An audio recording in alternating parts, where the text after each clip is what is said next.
Hello friends, good evening. एक बार फिर से मैं निकुंज निकुंज गढ़वाला एक बार फिर से आपका यूट्यूब चैनल निकुंज 2020 में आपका स्वागत करता हूं।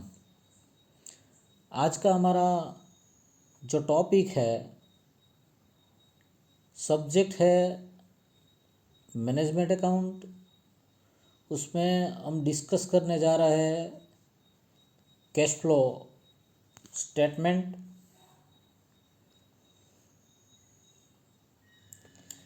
कैश फ्लो स्टेटमेंट के जो अलग अलग क्वेश्चंस होते हैं, उनके जो सम्स होते हैं, वो कितनी आसानी से सॉल्व हम कर सकते हैं, उसके बारे में हम डिटेल में डिस्कस करेंगे।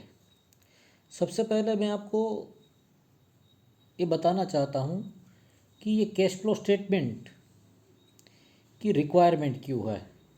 कई बार आपके दिमाग में भी ये क्वेश्चन आता है कि कंपनी फाइनल अकाउंट प्रिपेयर करती है, ये फाइनल अकाउंट प्रिपेयर करती है तो उसके अंदर सारी चीज़ें आ जाती है और उसमें कैश की क्लोजिंग बैलेंस भी आ जाती है। अब ये जो कैश की क्लोजिंग बैलेंस आई है, उसको जस्टिफाई करने के लिए हम कैश फ्लो स्टेटमेंट बनाते हैं। क्या बनाते हैं? Cash flow statement. अब और डिटेल में जाते हैं कि कैश फ्लो स्टेटमेंट को अगर तैयार करना है तो हम कैसे तैयार करें, शुरुआत कहाँ से होगी। सबसे पहले मैं आपको बेसिक आइडिया दे देता हूँ कि there are 3 activities in cash flow statement. The first one is cash flow from business activities.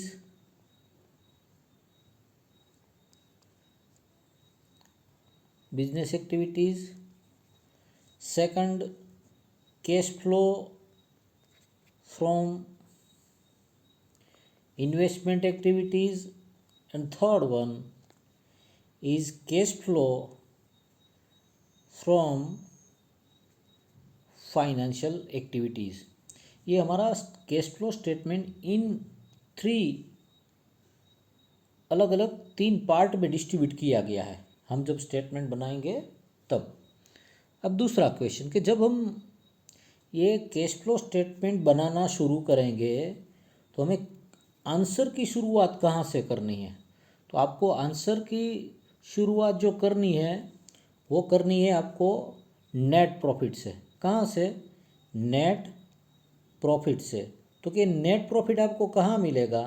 तो कि ये नेट प्रॉफिट का मतलब है profit and loss account. Suppose मान लीजिए 2007 एंड 2008 का P&L अकाउंट दिया गया है। इसका दिया है 20,000 और इसका दिया है 30,000। तो इन दोनों का डिफरेंस कितना हुआ? 10,000।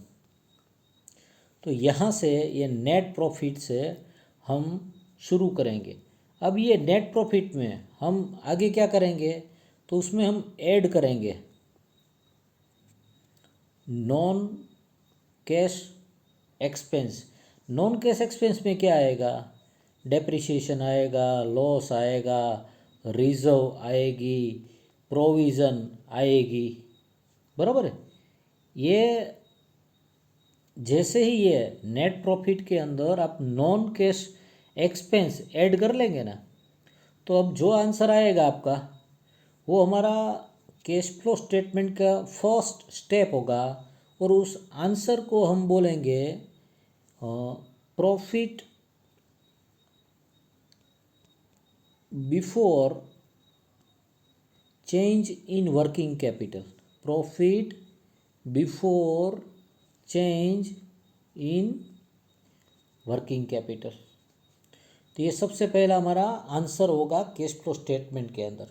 अब यहाँ पर बोला गया है कि वर्किंग कैपिटल की इफेक्ट से पहले का, वर्किंग कैपिटल का मतलब है current assets minus current liability. अब फिर से यहाँ पर मान लीजिए ये 2007, ये 2008, यहाँ पर भी 2007, यहाँ पर भी 2008। अब यहाँ पर हम कंपेयर करेंगे। अब मान लीजिए करंट असेट्स 2000 इंक्रीज हो रही है। क्या हो रही है? 2000 इंक्रीज, मतलब इंक्रीज हो रही है, तो स्टेटमेंट के अंदर हम क्या करेंगे?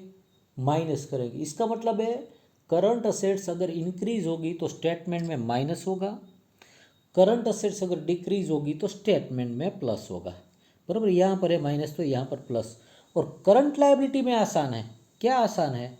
तो कि वहाँ पर अगर प्लस है तो प्लस करेंगे एंड माइनस है तो माइनस करेंगे स्टेटमेंट के अंदर। बराबर। अब ये profit before change in working capital में हम ये वर्किंग कैपिटल का जो नेट चेंज आएगा वो क्या करेंगे? ऐड करेंगे।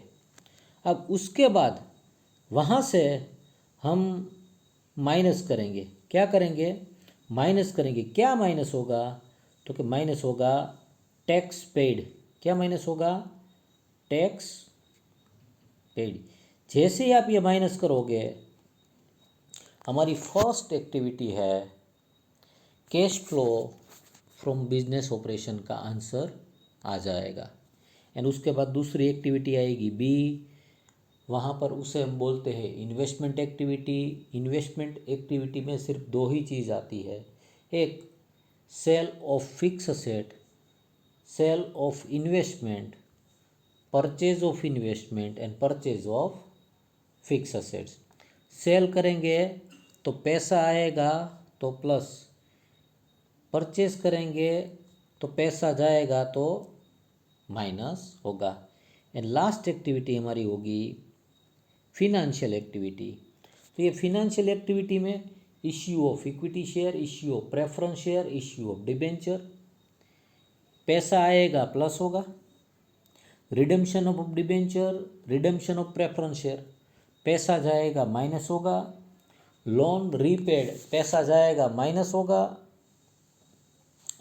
डिविडेंड पेड, पैसा जाएगा माइनस होगा। हमने ये सम सॉल्व करने से पहले ये आपको हाईलाइट दी कि कैश फ्लो स्टेटमेंट में ऐसे हम क्वेश्चन को सॉल्व करेंगे। अब देखिए, ये सम नंबर 7 है। अब ये सम नंबर 7 को हम कैलकुलेट करेंगे।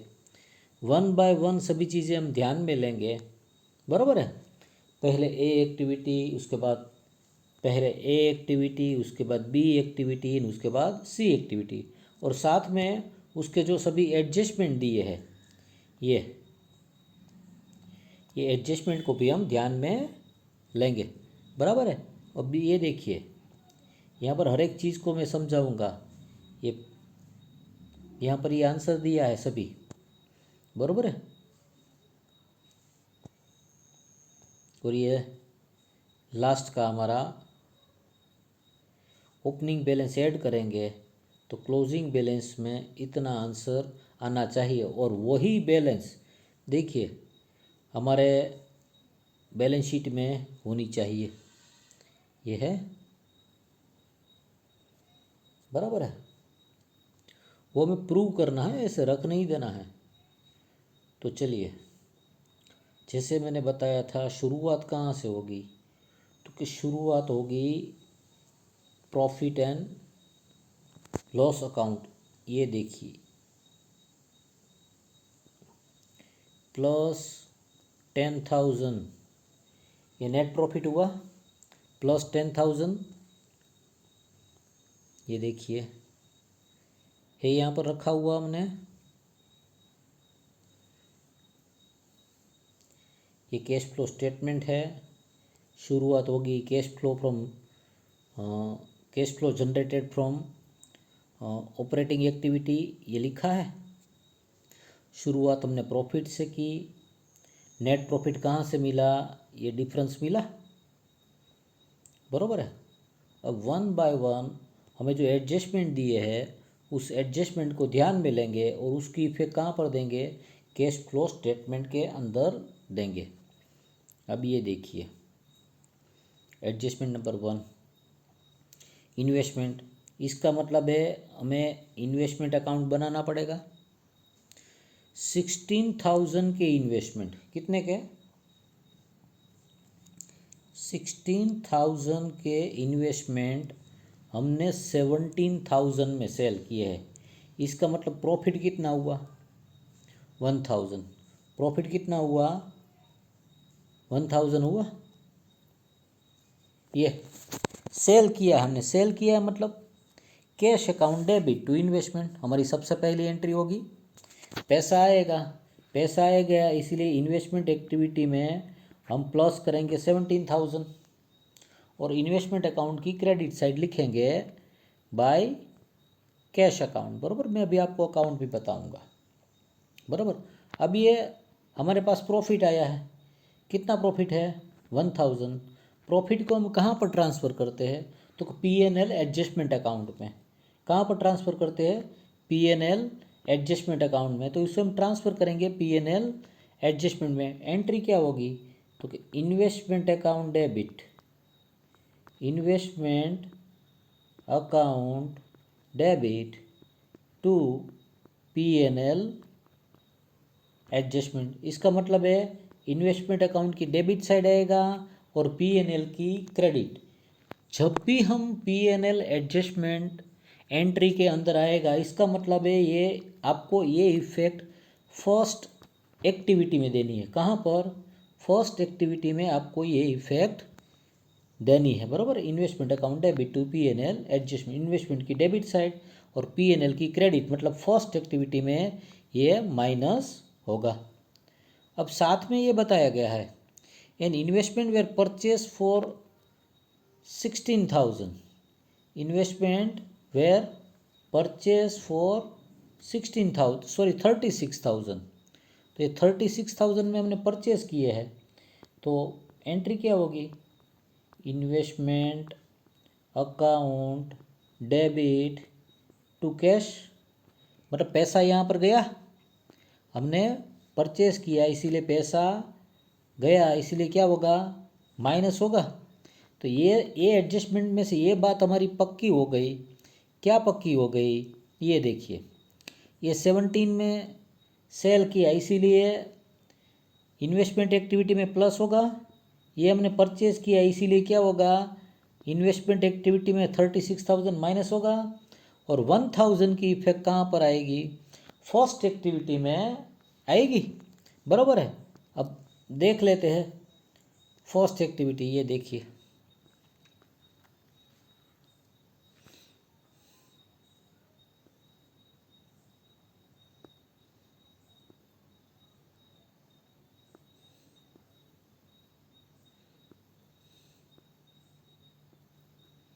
ये देखिए, ये फर्स्ट एक्टिविटी में ये आ गया profit on sale of investment, हो गया ये। अब दूसरी एक्टिविटी देख लेते हैं। ये नहीं प्लीज़,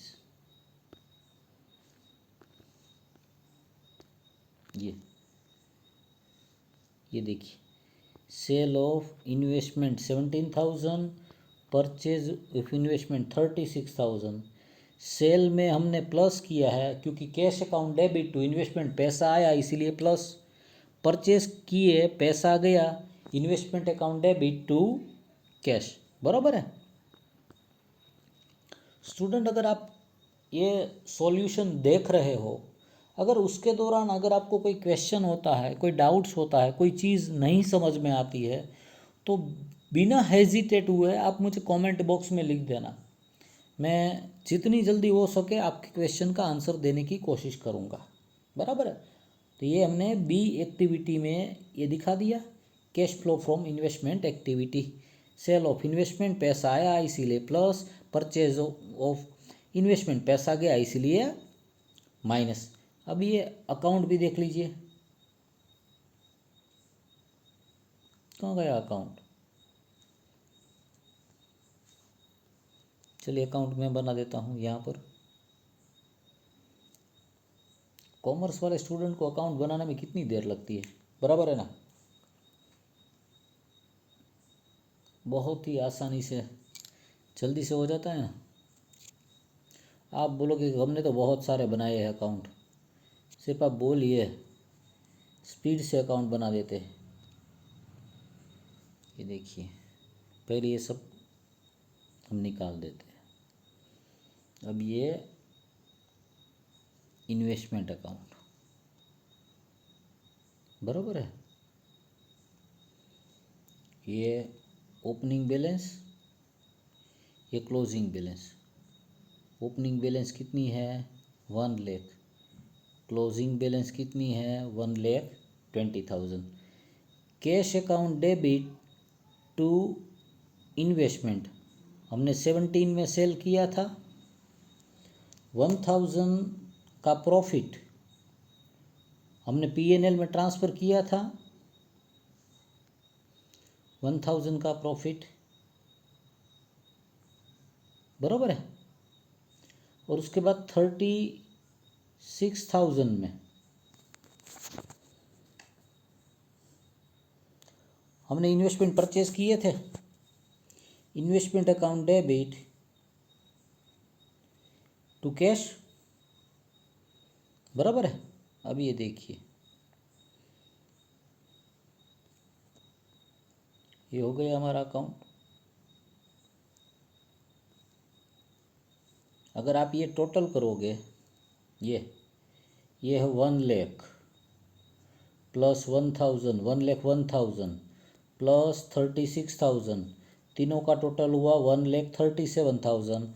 और यहाँ पर भी 1,37,000 होगा। मतलब क्या हुआ, इन्वेस्टमेंट अकाउंट क्लोज हो गया। ये हमने सेल किया था cash account debit to investment, ये हमने परचेज किया था investment account debit to cash बराबर है। इतनी देर लगती है अकाउंट बनाने में। अब चलते हैं नेक्स्ट एडजस्टमेंट पे। प्रोविज़न फॉर टैक्सेशन, ये आपका फेवरेट है, प्रोविज़न फॉर टैक्सेशन बराबर है ना। ये देखिए, लेट्स सी दैट। ये अगर हम अकाउंट बनाएंगे तो ये ओपनिंग बैलेंस 1,50,000, क्लोजिंग बैलेंस 20,000 आएगी। अगर ये अकाउंट है हमारा तो बराबर है, ये टैक्स प्रोविज़न का अकाउंट है हमारा।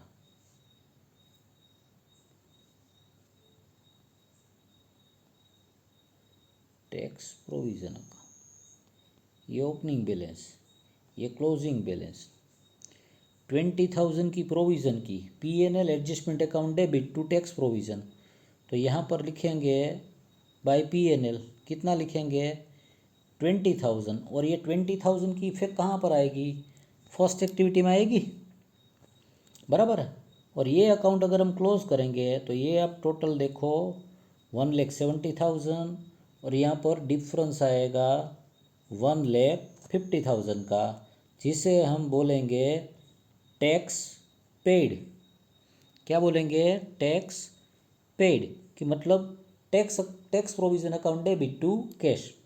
फंड फ्लो स्टेटमेंट में हम ये एप्लीकेशन साइड लिखते थे, लेकिन यहाँ पर फर्स्ट एक्टिविटी में आएगा। कहाँ पर आएगा, फर्स्ट एक्टिविटी में सबसे लास्ट में। तो फर्स्ट एक्टिविटी में दो इफेक्ट आएगी, एक आएगा प्रोविज़न और दूसरा आएगा टैक्स पेड। देख लेते हैं, ये देखिए, ये फर्स्ट एक्टिविटी में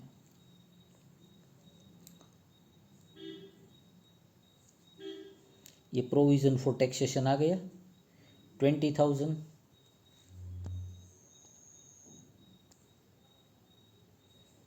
और फर्स्ट एक्टिविटी में सबसे लास्ट में ये टैक्स पेड आ गया।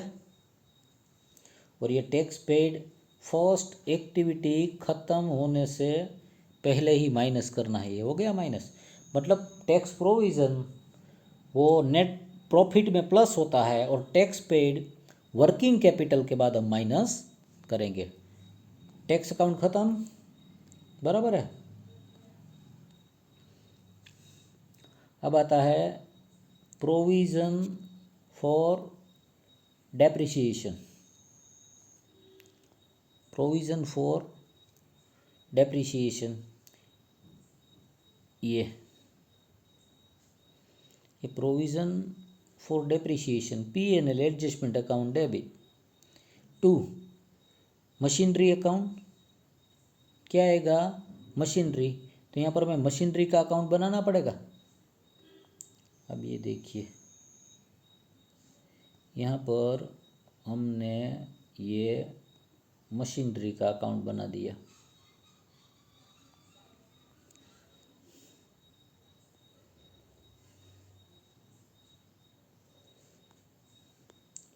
मशीनरी में opening balance 8 lakh and closing balance 6,40,000 है, बरोबर है। मशीनरी में ये ओपनिंग बैलेंस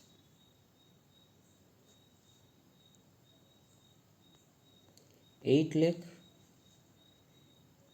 क्लोजिंग बैलेंस 6,40,000 है, ये ओपनिंग, ये क्लोजिंग। अब देखिए प्रोविज़न कितनी है, 1,40,000 की है, तो यहाँ पर P&L एडजस्टमेंट टू मशीनरी आएगा 1,40,000, बरोबर है।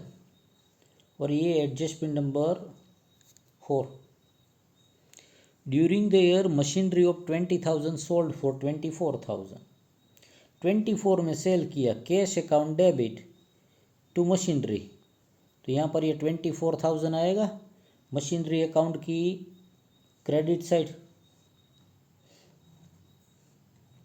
बरोबर है। अब ये 4,000 का प्रॉफिट कहाँ पर ट्रांसफ़र करेंगे, P&L में जाएगा, मतलब फर्स्ट एक्टिविटी में माइनस होगा। अब ये डेप्रिसिएशन भी फर्स्ट एक्टिविटी में जाएगा, वो प्लस होगा, ये क्या होगा, माइनस होगा। ये मशीनरी हमने सेल की है, 24,000 पैसा आया है, इसीलिए कौन सी सेकंड एक्टिविटी में जाएगा। कैश फ्लो स्टेटमेंट में आपको याद ये रखना है कि कौन सा, जब जर्नल एंट्री आप पास करोगे तो उसकी इफ़ेक्ट कहाँ पर कौन सी एक्टिविटी में जाएगी वो आपको याद रखना है। और जैसे ही आप 2 4 5 आप सम कैलकुलेट कर लोगे ना, वो आपको पता चलने लगा। अब ये देख लेते हैं वहाँ पर उसकी इफ़ेक्ट है या नहीं है। ये सबसे पहले फर्स्ट एक्टिविटी में देखो, ये दोनों आ गया, यहाँ पर ये आ गया दोनों,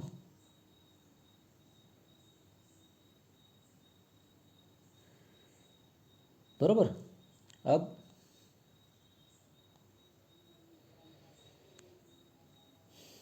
ये इन्वेस्टमेंट एक्टिविटी,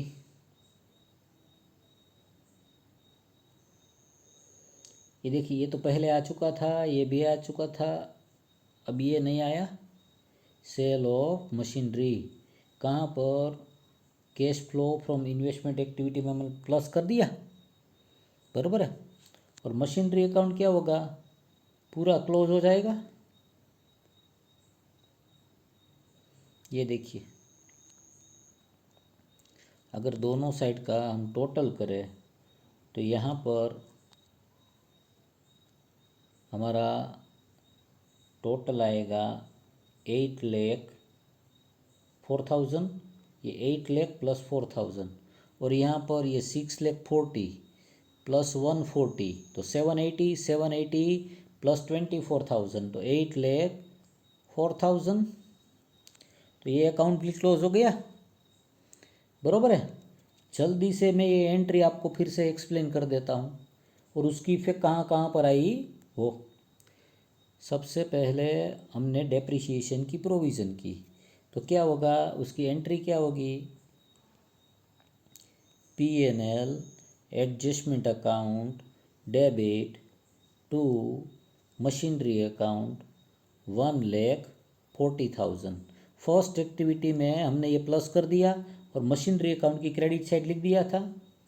अब दूसरा 24,000 में हमने सेल किया था, कितने में सेल किया था, 24,000, पैसा आया cash account debit to machinery account 24,000, machinery की क्रेडिट साइड लिखा था, ये इन्वेस्टमेंट एक्टिविटी में जाएगा, पैसा आया। और प्रॉफिट कितना हुआ है 4,000 का, तो ये प्रॉफिट कहाँ पर जाएगा, तो machinery account debit to P N L adjustment. P N L adjustment की कौन सी साइड जाएगा? Credit side. मतलब हमारी फर्स्ट एक्टिविटी में क्या होगा? माइनस होगा और मशीनरी की डेबिट साइड जाएगा।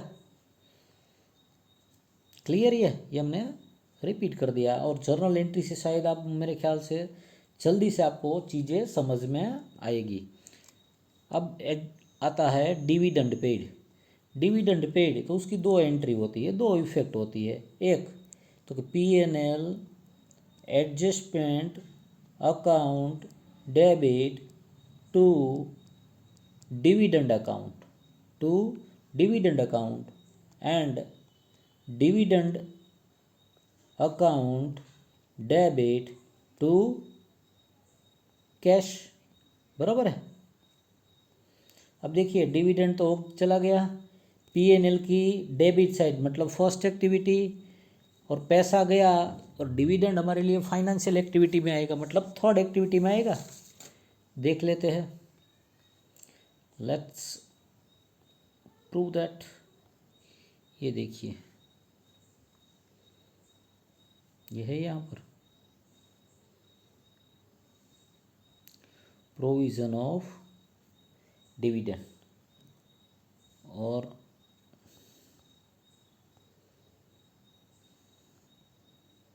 ये देखिए डिविडेंड पेड 80,000।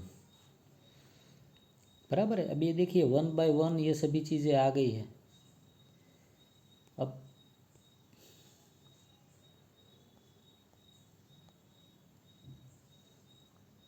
अब आप सभी एडजस्टमेंट देखोगे तो आई थिंक हमने सभी एडजस्टमेंट को ध्यान में ले लिया है। बराबर है। ये आ गया, ये आ गया, ये आ गया, ये आ गया। अब बैलेंस शीट के अंदर जो जो चीज़ें हमें दी गई है वो ध्यान में लेते हैं। उसमें खास करके रिजर्व, प्रोविज़न या राइट ऑफ है तो वो पहले वो देख लेते हैं। क्या? रिजर्व, प्रोविज़न और राइट ऑफ है। तो देखिए यहाँ पर कुछ नहीं है। फ्रंट पेज पे चले जाते हैं। शेयर कैपिटल की कोई इफेक्ट नहीं आएगी। बराबर है। कैपिटल रिजर्व, ये कैपिटल रिजर्व में इंक्रीज हुआ है, इसका मतलब ये हुआ कैपिटल प्रॉफिट में बढ़ोतरी हुई है, इंक्रीज हुआ है। तो हमारी जो फर्स्ट एक्टिविटी है, फर्स्ट एक्टिविटी में हम ये 14,000 लिखेंगे। बराबर है। जनरल रिजर्व तो यहाँ पर भी 20,000 इंक्रीज हुआ है। तो ये दोनों रिजर्व कहाँ पर जाएगी? फर्स्ट एक्टिविटी में। Cash flow generated from business activity में, दोनों में क्या होगा? प्रॉफिट में प्लस होगा। बराबर है। अब ये डिबेंचर, डिबेंचर हमारे पास ओपनिंग में कुछ नहीं था। अब समझिए, डिबेंचर ओपनिंग में 0 था, क्लोजिंग में कितना है? 5,40,000। इसका मतलब क्या हुआ कि हमने 5,40,000 के न्यू डिबेंचर इश्यू किए। एंट्री क्या होगी? Cash account debit to debenture account, cash account debit to debenture. मतलब हमारे पास 5,40,000 आए। Equity share, preference share, debenture की बात आएगी तो फाइनेंशियल एक्टिविटी में ही उसकी इफेक्ट जाएगी। जब भी उसकी बात आएगी तो कहाँ पर इफेक्ट जाएगी? फाइनेंशियल एक्टिविटी में ही बात जाएगी। ये देखिए एक बार ये क्लियर कर देते हैं।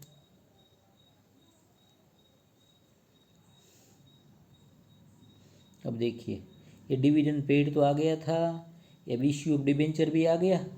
ये कौन सी एक्टिविटी है? तो कि cash flow from financial activity. ये डिविडेंड पेड की एंट्री क्या थी? Dividend account debit to cash, debenture issue किया, cash account debit to debenture. यहाँ पर पैसा गया इसीलिए माइनस, यहाँ पर पैसा आया इसीलिए प्लस। बराबर है। फिर से बैलेंस शीट की ओर चलते हैं।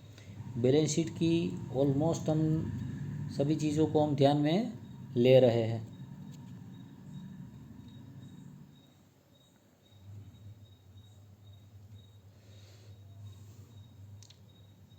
अब देखिए मशीनरी का अकाउंट बनाया था, इन्वेस्टमेंट का अकाउंट बनाया था। बराबर है। ये आ गया, ये आ गया, ये आ गया, ये पहले ले लिया था, ये भी आ गया, ये चला गया। बराबर है। तो बाकी क्या रहता है, तो कि बाकी जो रहता है वो है current assets and current liability. क्या रहता है बाकी, करंट असेट्स एंड करंट, ये देखिए है यहाँ पर जो कैश दी गई है ये हमें हमारे लिए कुछ काम की नहीं है, ये हमारे लिए कुछ काम की नहीं है ये। क्यों, तो कि ये सबसे लास्ट में हम ध्यान में लेंगे, क्या लेंगे, सबसे लास्ट में ये ध्यान में लेंगे। अब बाकी क्या रहा है, तो current assets and current liability. अब उससे पहले ये देख लीजिए हमारा जो फर्स्ट एक्टिविटी है वो आराम से समझना, ध्यान देकर। 1/, सभी चीज़ों को हम जल्दी से रिपीट कर देते हैं।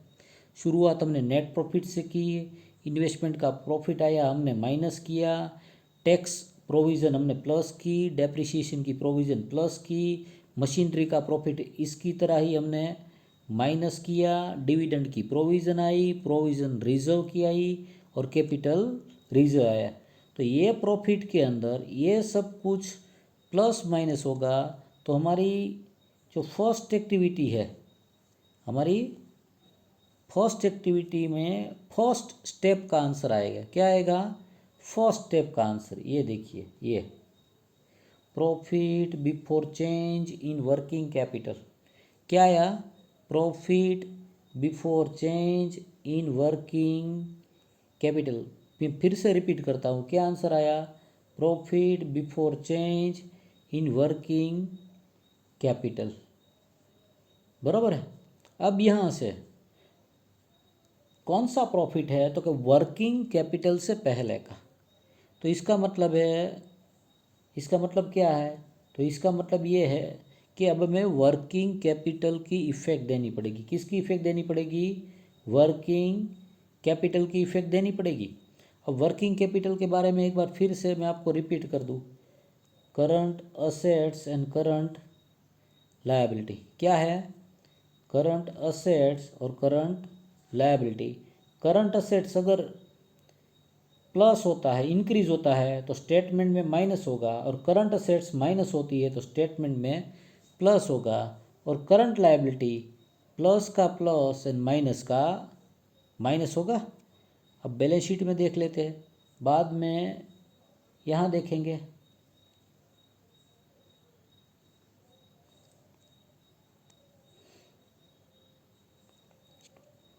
ये देखिए, अब आपको याद रखना पड़ेगा, ये स्टॉक 4 लाख में से 390 मतलब 10,000 क्या हुआ, माइनस हुआ, तो स्टेटमेंट में हम क्या करेंगे, प्लस करेंगे। डेटर्स 5,10,000 प्लस हुआ, स्टेटमेंट में हम क्या करेंगे, माइनस, उल्टा करेंगे। यहाँ पर ये डिक्रीज हुआ है तो हम इंक्रीज करेंगे, यहाँ पर इंक्रीज हुआ है तो क्या करेंगे, डिक्रीज करेंगे। बिल्स रिसीवेबल क्या हुआ है, डिक्रीज हुआ है, तो क्या करेंगे हम, प्लस करेंगे। एंड अब ये देखिए क्रेडिटर्स, अब ये हमारी करंट लायबिलिटी है। करंट लायबिलिटी में अगर प्लस है तो प्लस एंड माइनस है तो माइनस। करंट असेट्स में प्लस है तो माइनस एंड माइनस है तो प्लस। क्रेडिटर 180 में से 50 मतलब 30,000 कम हुआ, तो हम क्या करेंगे, माइनस करेंगे, 30,000 माइनस करेंगे। यहाँ पर 156 में से 118 मतलब 38,000 कम हुआ, तो ये माइनस करेंगे। कुल 5 इफेक्ट आई हमारी।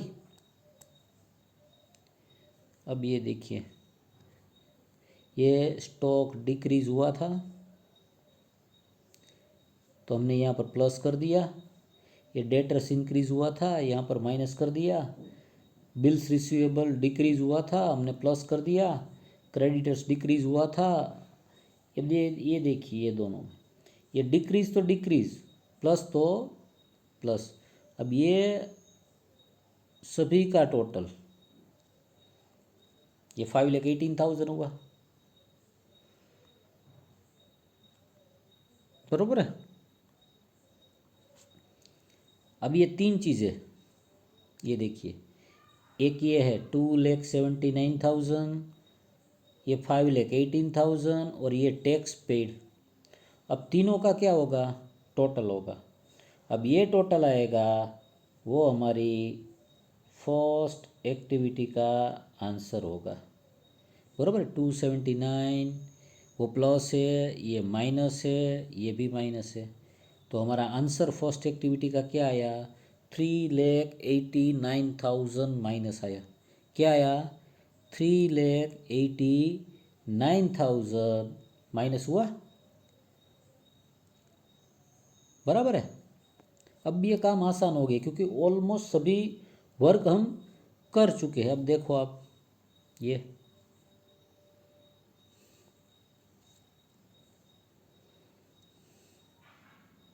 389 है, ये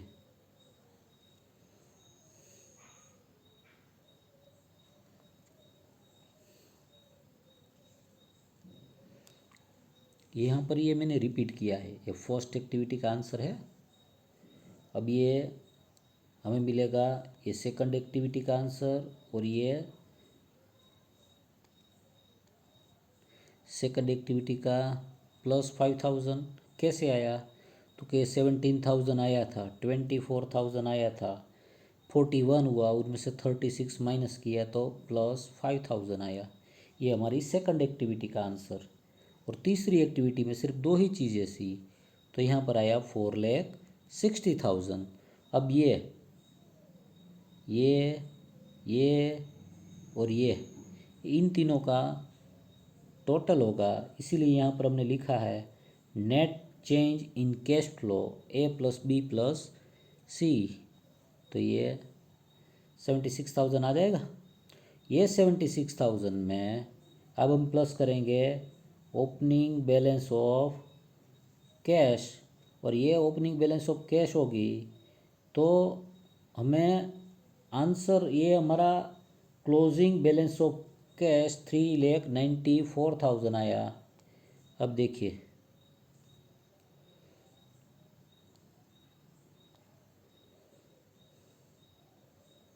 यहाँ पर कितना दिया गया है,